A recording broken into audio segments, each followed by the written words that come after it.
اگر وہ غلط ہیں، خراب ہیں، تو بدترین کبیرہ ہے۔ مثلا دل کے خراب اعمال میں دکھاوا ہے، اعمال میں ریاکاری اتنا بڑا گناہ ہے، کبیرہ ہے کہ اس کو چھپا ہوا شرک کہا گیا ہے۔ دل سے ہوتا ہے، دل کے اعمال میں تکبر ہے، بڑائی اکبر الکبائر کہا گیا ہے۔ دل کے اعمال میں حسد ہے، نیکیوں کو کھا جانے والی برائی کہا گیا ہے۔ یہ سب ایسے اعمال ہیں جو دل کے ان کو ٹھیک کرو اور دل کے اعمال کو سنت کے مطابق بناؤ۔ اور فرمایا کہ تیسرا قدم یہ ہے کہ اعمال کی کیفیات کو بھی سنت کے تابع بناؤ، یعنی جو عمل جس کیفیت کے ساتھ حضرت محمد رسول اللہ صلی اللہ علیہ وسلم کرتے تھے، کوشش کرو کہ تمہارے عمل میں وہی کیفیت پیدا ہو۔ اب ذرا صاحب اپنا جائزہ لے لیں، گستاخی نہ ہو، ہمارے شان میں اگر گستاخی نہ ہو تو ہم اپنا جائزہ لے لیں۔ اسی سلسلے میں اتباع سنت ہی کے سلسلے میں حضور علیہ الصلوۃ والسلام کا جو طریقہ تھا اسی طریقے کی روشنی میں، اور اس لیے نہیں کہ اس میں حضور کا فائدہ، اس لیے کہ ہمارا فائدہ ہے، ہم اس پہ نہ جا کر، اس راستے پر نہ چل کر اپنا کتنا بڑا نقصان کر رہے ہیں یہ اندازہ لگانا مشکل ہے۔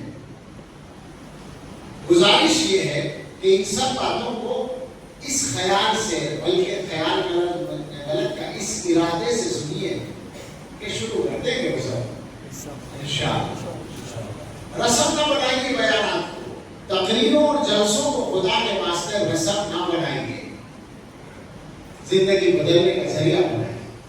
اور یہ زندگی بدلنا کسی سے داد لینے کے لیے نہیں ہے اور کسی کو داد دینے کے لیے نہیں۔ ہم تو بہت گناہگار آدمی ہیں اور بہت چھوٹے ہیں، لیکن آپ سے یہ بات کہتے ہیں کہ محنت کرتے ہیں اپنی نیت پر اس سلسلے میں کہ ذرا بھی یہ خیال، یعنی یہ ارادہ نہ ہو دل میں، خیال سے تو پیچھے نہیں چھوٹتا۔ وہ جو دشمن ہے شیطان، وہ بہت خطرناک دشمن ہے، لیکن ارادے سے اللہ تعالیٰ بہرحال بچا لیں کہ ہم یہ ارادہ کریں کہ ہمارے بیان پر کوئی ہماری تعریف کرے، نہیں، پھر تو گڑبڑ ہو جائے گی، نقصان ہو جائے گا، بیکار ہو جائے گا۔ ہاں، یہ ارادہ کہ ہم بھی بدلیں اور ہمارے سننے والے بھی اپنے آپ کو اس نیت سے سنیں، اور یہ کسی پر احسان نہیں، اپنے اوپر اپنے معاملے کو ٹھیک کرنا ہو تو سوچیں ذرا۔ حضرت مجدد کے ارشاد کی روشنی میں دوبارہ واپس چلیں کہ مثلا تمام ظاہری اعمال کو سنت کے مطابق بنانے کا معاملہ ہے۔ اچھا ایک بات سمجھیے گا، چونکہ بات عمل کی ہو رہی ہے، عمل کرنا ہے انشاءاللہ، تو ایسا نہ ہو کہ ہمارے نوجوان یہ سمجھے کہ تو بہت ساری ڈیوٹی انہوں نے لگا دی، بالکل نہیں، ایک کام کی بھی ڈیوٹی نہیں بڑھائیں گے، ایک بھی ڈیوٹی نہیں بڑھائیں گے۔ جو کچھ آپ کرتے ہیں اس کے کرنے کا خراب طریقہ چھوڑ کر اچھا طریقہ، بس سمجھ رہے آپ، جو کرتے ہیں کوئی کریے، لیکن اس طرح کر لیجیے جس طرح اچھا ہوتا ہے، نئی ڈیوٹی کچھ نہیں، ورنہ سمجھے کہ صاحب تو بہت بوجھ ہو گیا، بھائی سنت پہ چلنا بڑا مشکل کام ہے اور سنت کے خلاف چلنا بہت آسان کام ہے۔ سوچیے ذرا اس بات کو، لیکن یہ تصور ہے، عام تصور مسلمانوں کا یہ ہے کہ صاحب سنت پہ چلنا بڑا مشکل کام ہے۔ میں پوچھتا ہوں کہ کسی سنت پہ چلنے والے کو آپ نے مشکل میں دیکھا ہو تو مجھے بتائیں۔ میں نے دیکھا ہے 100% تقریباً، اللہ کی توفیق سے 100% سنت پہ چلنے والوں کو سب سے زیادہ مزے میں دیکھا ہے۔ تو آپ کیوں کہتے ہیں، سوچتے ہیں کہ صاحب سنت پہ چلنا تو بڑا مشکل کام ہے؟ خلاف سنت چلنا بھی کوئی آسان کام نہیں۔ میں ایک مثال دیتا ہوں، آپ ہنسیں گے اور بعض لوگ شرمائیں گے۔ داڑھی، ہمارے مشہور اس کے مطابق لفظ بولا جاتا ہے کہ داڑھی رکھنا سنت ہے، اگرچہ واجب ہے عمل کے اعتبار سے۔ تو اب داڑھی رکھنا آسان ہے یا داڑھی صاف کرنا آسان ہے؟ مجھے بتائیے، داڑھی والے نے بتائیں، جو داڑھی کاٹنے والے وہ بتائیں، روزانہ کی ڈیوٹی ہے خامخواہ کی، اور ہم سے پوچھو ہفتوں تک ہاتھ لگانے کی ضرورت نہیں پڑتی، مزے میں رہتے ہیں۔ آسان کیا ہوا؟ سنت پہ چلنا آسان ہوا یا سنت چھوڑنا آسان ہوا؟ یہ ایک مثال ہے، مذاق سے لگتا ہے یہ، میرا مقصد بالکل مذاق نہیں ہے، میں تو سمجھانے کے لیے ایک بات کر رہا ہوں کیونکہ آسانی سمجھ میں آ جاتی ہے۔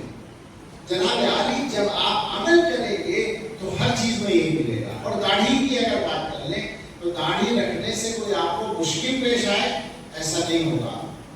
الحمدللہ ہم تو تجربے سے ہی بات کہہ سکتے ہیں، ورنہ سے پوچھئے کہیں بھی کوئی مسئلہ نہیں پیدا ہوتا، کوئی بھی پریشانی ابھی تک تو نہیں آئی۔ اور اگر خدا نہ خواستہ اپنے آقا کی سنت پر چلنے میں کوئی اللہ نہ کرے پریشانی آئے تو پھر مسلمان کس دن کے لیے ہے؟ ذرا سی پریشانیوں سے سنتوں کو چھوڑیں گے تو مسلمان کہاں کے لیے؟ بس ویسے محبت کے دعوے، حضور کے عاشق ہیں، سب عاشق ہیں، اچھے عاشق ہیں کہ طریقے پہ چلنا چاہتے نہیں، ان کی بات ماننا چاہتے نہیں، عاشق سب ہیں۔ عجیب بات ہے، تو نئی ڈیوٹی نہیں لگے گی، جو کام کرتے ہیں وہی کام کریے۔ اصل نماز پڑھتے ہیں، لیکن ہاں نماز پڑھتے ہیں، اس جملے کو ٹھیک کرنا پڑے گا۔ کچھ لوگ پڑھتے ہیں، مسلمانوں میں سے 10-5% پڑھتے ہیں، بعض علماء تو کہتے ہیں کہ پابند جو ہے وہ 2% ہے۔ میں ذرا بڑھا لیتا ہوں ڈرتے ہوئے مسلمانوں سے کہ زیادہ گالیاں نہ دی جائیں، تو 10% کے لیے، اس سے زیادہ نہیں ہے نمازوں کے پابند لوگ۔ 80-90% تو نماز ہی نہیں پڑھتے، لیکن اس کے بعد ان سے ہم بات کریں گے، وہ تو ظاہر ہے کہ ہدایت کے راستے سے بہت دور جا رہے ہیں، لیکن یہ جو ہم لوگ نماز پڑھنے والے ہیں، سوچ لیں ایمانداری سے، ہر آدمی سوچ لے۔ یہ ایک بات میں اور کہتا ہوں، ہر آدمی اپنے بارے میں سوچے، ورنہ علماء کے بیانات میں گڑبڑ کیا ہوتی ہے۔ تقریر بہت اچھی ہو رہی ہے، مولوی صاحب بالکل صحیح کہہ رہے ہیں، باقی لوگ ایسے ہی ہیں، کون لوگ؟ میرے علاوہ۔ ہر آدمی کے تصور میں یہ کہ میں تو ٹھیک ہوں، ہاں یہ جو بیٹھے ہیں نالائق، ان کے بارے میں صحیح کہہ رہے ہیں۔ ہر آدمی کا یہ تصور ہے، کوئی ٹھیک نہیں ہوتا، اپنے آپ کو ٹھیک کرنے کی فکر کریں، اور یہ ٹھیک کرنا کسی دوسرے کے فائدے کے لیے نہیں، اپنے فائدے کے لیے۔ اپنے آپ کو جنت میں جانا ہے، اپنے آپ کو جنت کے بلند درجے حاصل کرنے ہیں۔ تو نماز کی بات میں کہہ رہا تھا کہ ہم جتنے نمازی ہیں جائزہ لے لیں کہ ہم میں سے کتنے لوگ ہیں جو سنت کے مطابق نماز پڑھتے ہیں۔ کوئی کہے گا کہ جی ٹائم بہت لگتا ہے سنت کے مطابق نماز پڑھنے میں، ہو سکتا ہے بعض مصروف ہو، بزی ہے نا مسلمان بہت سارے، حالانکہ روزانہ کئی گھنٹے ضائع کرتے ہیں۔ معاف کیجیے گا، میں ایسی باتوں پہ تلخی آ جاتی ہے، تکلیف میں۔ مسلمانوں سے زیادہ ٹائم ضائع کرنے والی کوئی قوم نہیں ملے گی آپ کو اس زمانے میں۔ میں غلط کہوں تو ٹوک دیجیے گا۔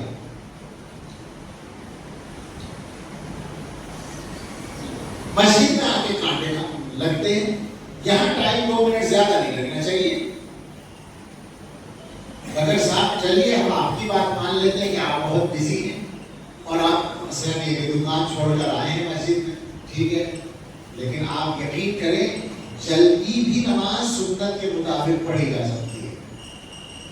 رسول اللہ صلی اللہ علیہ وسلم نے تو سب کچھ سکھا رکھا ہے، وہاں تو یہ تک بتا رکھا ہے کہ میں بعض مرتبہ نماز میں حضور فرما رہے ہیں، نماز میں قرات کرتا ہوں اور ارادہ ہوتا ہے لمبی قرات کا، ایک عورت کا بچہ رو رہا ہوتا ہے،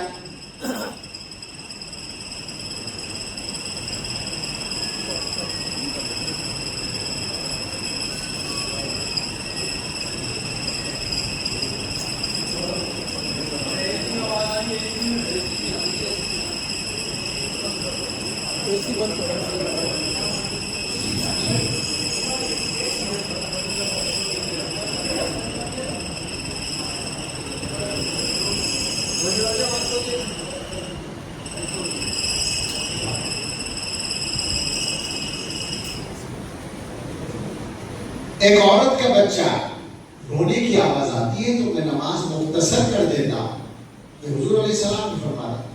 تو مسئلہ یہ نہیں ہے کہ ٹائم زیادہ لگے گا آپ کو سنت کا عمل کرنے میں، ایسا نہیں ہے۔ سنت کے مطابق پڑھیے، اتنا ہی ٹائم لگے گا نماز کو ٹھیک کیجیے۔ اور جتنی عبادات ہوئے آواز تیز ہوئے، اور جتنی عبادات ہیں ان سب کا بھی یہی معاملہ ہے کہ ہم لوگ کرتے ہیں مگر سنت کے مطابق کرنے کا اہتمام نہیں ہوتا۔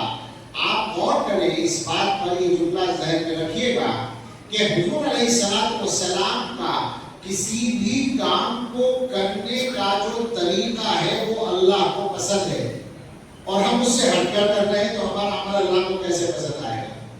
اور پسند کرانا ہے وہاں کیا پسند کرانا ہے بھائی، ثواب کس سے لینا ہے؟ اللہ سے لینا ہے نا، تو اللہ کو پسند آئے تبھی تو ثواب ملے گا۔ پسند کیسے آئے گا؟ ان کے حبیب کے طریقے پر کرو تو پسند آئے گا، ان کے طریقے سے ہٹ کر کرو تو کیسے پسند آئے گا؟ عبادات سے ذرا سا آگے بڑھ کے کچھ زیادہ بات کر لیں تو اچھا رہے گا۔ معاملات کی بات کر لیں، معاملات میں سنت پر چلنا، سنت کا لفظ تو فرضوں سے ہلکا سمجھا جاتا ہے، یہاں تو سارے فرائض چھوٹے پڑے ہیں۔ معاملات میں فرائض چھوٹے ہوئے ہیں۔ معاملات کا مطلب کیا؟ تجارت، کاروبار، خرید و فروخت، مالی معاملات۔ کتنے مسلمان ہیں جو اپنے کاروبار میں سچائی کے 100% پابند ہیں؟ کتنے مسلمان ہیں جو اپنے کاروبار میں وعدے کی پابندی کے 100% عمل کرتے ہیں؟ وعدے کی پابندی پر ذرا سوچتے رہیے گا، کتنے مسلمان ہیں جو سامان کے سلسلے میں جو وعدہ کرتے ہیں وہی وعدہ پورا کرتے ہیں؟ کتنے ہیں ایسے؟ یعنی کوالٹی کے معاملے میں جو طے ہوئی ہے وہی دیتے ہوں اپنے کام سے، کتنے ہیں ایسے؟ یہ جو کاروبار سے متعلق چیزیں ہیں، آپ غور کریں گے تو اندازہ ہوگا کہ اس زمانے میں کاروبار کے معاملے میں بھی کہنا پڑے گا، جو دین کے معاملے کا بھی یہی حال ہے، کاروبار کے معاملے میں بھی، یعنی دنیا کے کاموں کے معاملے میں بھی ہم ناکام ہیں، ہم پیچھے ہیں۔ ایک بات یاد رکھیں، تجارت کے کامیاب ہونے کے لیے ایمان شرط نہیں ہے۔ تجارت کے لیے، کاروبار کے لیے ایمان شرط نہیں ہے۔ دنیا میں بہت سارے جو غیر مومن ہیں، غیر مسلم ہیں، ان کے کاروبار چلتے ہیں۔ تجارت میں چلنے کے لیے کچھ اصول چاہیے، ان اصول پر عمل کوئی بھی کرے گا اس کی تجارت صحیح چلے گی۔ البتہ مسلمان ان اصول پر عمل کرے گا تو اس کی تجارت بھی چلے گی اور اس سے ثواب بھی ملے گا، مسلمان کا ڈبل فائدہ ہوتا ہے۔ اور کسی کا معاملہ یہ ہے کہ وہ بیچارہ کرتا ہے تو دنیا میں اس کو فائدہ ہوتا ہے، آخرت میں کچھ نہیں ملتا۔ آپ سوچیے ذرا کتنی عجیب بات ہے، حالات اچھے نہیں ہم لوگوں کے، اور چونکہ یہ بات چل رہی ہے تو جو بات ہر جگہ یہ گناہگار کرتا آ رہا ہے، اب سے نہیں کئی سالوں سے وہ بھی کرنی پڑے گی۔ معاملات کی بات ہے نا، اور سنت پہ چلنے کی بات ہے۔ حضرت محمد رسول اللہ صلی اللہ علیہ وسلم نے فتح مکہ کے موقع پر ایک اعلان کیا تھا، بہت سارے اعلان کیے تھے، ان میں سے ایک اعلان تھا سود کے خاتمے کا۔ سود کاروبار کا ایک طریقہ ہے، سودی کاروبار کسی بھی انداز سے، میں اس پر بات کروں گا، اور ایک کاروبار کا طریقہ ہے حضور کا طریقہ، ایمانداری سے اسلامی طریقہ۔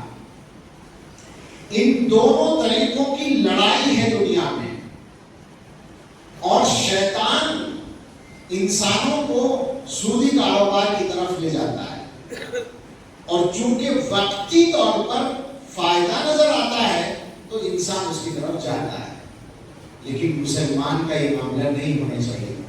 حضور علیہ السلام کے زمانے میں، یعنی جاہلیت کے زمانے سے جو سلسلہ چلا آ رہا تھا، حضور نے اس کو بند کیا اور اعلان کیا کہ تمام ربا ختم، تمام سود ختم، کینسل کر دیا، اور فرمایا کہ اول ربا اضع من ربانا ربا العباس بن عبد المطلب، سب سے پہلا سود جس کو میں ختم کرنے کا اعلان کرتا ہوں وہ میرے چچا عباس کا سود ہے، جو لوگوں پر چاہیے تھا ان کا۔ حضور نے اعلان کر دیا اب کسی کے اوپر عباس کا قرضہ ہے تو اصل رقم واپس کرے، سود نہ دے۔ وہی اعلان کر دیا، اپنے گھر سے اس پر عمل کا آغاز کیا۔ سود ایسا بدترین معاملہ ہے کہ قرآن کی 7 آیتیں اور حضور علیہ السلام کی 40 حدیثیں سود کے بارے میں ہیں۔ اور سود کے بارے میں قرآن میں وہ بات کہی گئی ہے جو کسی گناہ کے بارے میں نہیں کہی گئی، اور وہ بات ہے فَإِن لَمْ تَفْعَلُوا فَأْذَنُوا بِحَرْبٍ مِّنَ اللَّهِ وَرَسُولِهِ، اگر نہیں مانتے ہو تو اللہ اور اللہ کے رسول سے جنگ کا اعلان سن لو۔ اور یاد رکھیے یہ جنگ چل رہی ہے، اللہ نے اعلان کر رکھا ہے تو کیوں نہیں چلے گی، شروع سے چلی آ رہی ہے، مگر آدمی اندھا ہے، پیسے کے سامنے اندھا ہوتا ہے۔ ورنہ سودی کاروبار کر کے کسی کو برکت مل جائے ایسا نہیں ہوتا۔ اور جناب عالی کلمہ پڑھنے والے سارے لوگ سن لیں ایمانداری سے، حضرت محمد صلی اللہ علیہ وسلم کا نام لینے والے سارے انسان جو اپنے آپ کو مسلمان کہتے ہیں وہ سن لیں کہ کسی کو راس آ جائے تو آ جائے، آپ کو انشاءاللہ کبھی راس نہیں آئے۔ یہ علماء نے لکھ رکھا ہے، کافروں کو راس آ سکتا ہے کچھ دنوں تک، زیادہ دن نہیں، وہ بھی کچھ سالوں تک، مسلمانوں کو نہیں راس آتا۔ اب اس کی تھوڑی سی تفصیل، اس ملک میں اس وقت میں ایک تو ہے یہ کہ آدمی سود لے، تو سود لینا تو اس کا آدمی کا کام ہوگا جو پیسے والا ہے، دوسروں کو قرضہ دے گا اور قرضے کے ساتھ سود واپس لے گا، تو ایسی مالی حیثیت تو کم لوگوں کی ہے۔ مگر بدترین بات یہ ہے کہ مسلمانوں میں ایسے لوگ بھی پائے جاتے ہیں جو سود لیتے ہیں قرضے پر، اور طرح طرح کے راستے شیطان سجھاتا ہے۔ میں کل ہی چاندپور میں بیان کر رہا تھا تجارت ہی کے موضوع پر، صرف تاجروں کا ایک جلسہ تھا، 450 لوگوں کو دعوت دی گئی تھی، دکانداروں کو، اور 25 علماء تھے۔ تو وہاں تجارت کے طریقے پر بات ہو رہی تھی، تو وہاں یہ بات سوال مجھ سے کیا گیا، کمیٹی ڈالتے ہیں، 10 آدمی ہیں، ایک 10,000 روپے مہینہ جمع کرتے ہیں، مہینے میں 1 لاکھ روپے ہو جاتے ہیں، 10 مہینے کی کمیٹی ہے۔ تو سیدھا سادہ طریقہ یہ تھا کہ چونکہ پیسے جمع کرنا ایک وقت میں آسان نہیں ہوتا، اس طرح کرنے سے ہو جاتا ہے، تو ہر مہینے ایک آدمی لے لیا کرے 1 لاکھ روپے، بات ختم۔ اب یہ چل رہا ہے کہ جو جلدی لے گا وہ کم لے گا،